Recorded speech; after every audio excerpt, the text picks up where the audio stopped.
So mga tol, trending na trending po ang big fight ng kababayan natin na si Jason Bison kahapon sa Indo, California, USA, kung saan natalo po siya via corner stoppage sa round 7. Kaya nagtrending yan mga tol dahil hindi malaman ng mga tao kung bakit ipinahinto ng corner ni Bison yung laban, gayong sumusuntok pa itong si Bison. Sa post nga po ng Ring Magazine sa highlights ng laban sa round 7 kung saan pinahinto ng corner yung laban, ang dami nga pong nag-react ng mga fans at dismayado sa nangyari sa laban. Ang dami nga pong nag-react ng mga fans na dismayado sila sa nangyaring stoppage. Maging nga po ang boxing insider na si Dan Rafael nagtataka din bakit ipinahinto ng corner ni Bison yung laban. Wala nga daw siyang ideya kung bakit ginawa yun ng corner niya. Kailangan daw marinig ang explanation mula sa corner. Nakakakilabot nga daw yan. Lumalaban pa daw kasi itong si Bison at hindi daw niya nakikitang nasaktan. Kaya para kay Dan Rafael, hindi daw yan pangkaraniwan. So nagsalita na nga po ang corner ni Bison mga tol kung bakit nila pinahinto ang laban. Sa panayam po sa kanila ng boxing scene, pinaliwanag po ng promoter at co-manager ni Jason Bison na si Brico Santig.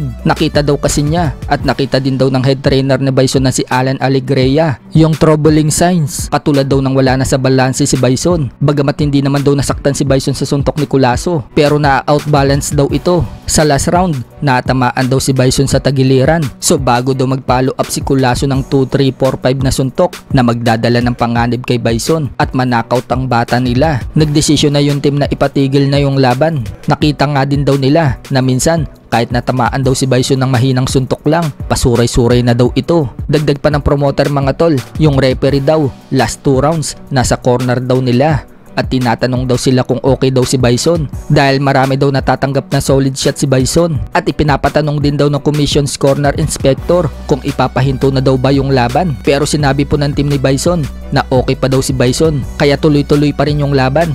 Tapos noong last round, pinuntahan na daw ng ring supervisor under ng commission ang coach ni Bison. At nagtanong muli sa pangatlong pagkakataon, tinanong ng commission sa coach ni Bison kung ano daw ba sa tingin nito, ipapahinto na daw ba yung laban? Sagot nito, kapag nakakita daw sila ng solidong suntok, saka daw nila ititigil. Kaya yan ang nangyari mga tol. Noong makatama itong si Culasso ng solido, ipinatigil na yung laban. So parang ang nangyari dyan mga tol, nagsama-sama ang mga iisang opinyon nila na ipatigil na yung laban. Nadagdagan pa ng udyok ng commissioner ang kampo ni Bison. Ilang beses kasi ito tanong ng tanong kung ipapatigil na yung laban. At dahil nasa isip din ng kampo na ipahinto na yung laban, kaya yun ang nangyari mga tol. Ginusto din talaga yan ng corner. Sinabi kasi nila na ayaw nilang makita na magkaroon pa ng damage itong si Bison. May next pa naman daw. Binunyag din po ng kampo ni Bison na talagang struggled na daw itong si Bison sa timbang ng 105 pounds. Nahihirapan daw nito kunin ang 105 pounds. Galing po kasi si Bison sa 108 pounds. Bumaba lang siya ng 105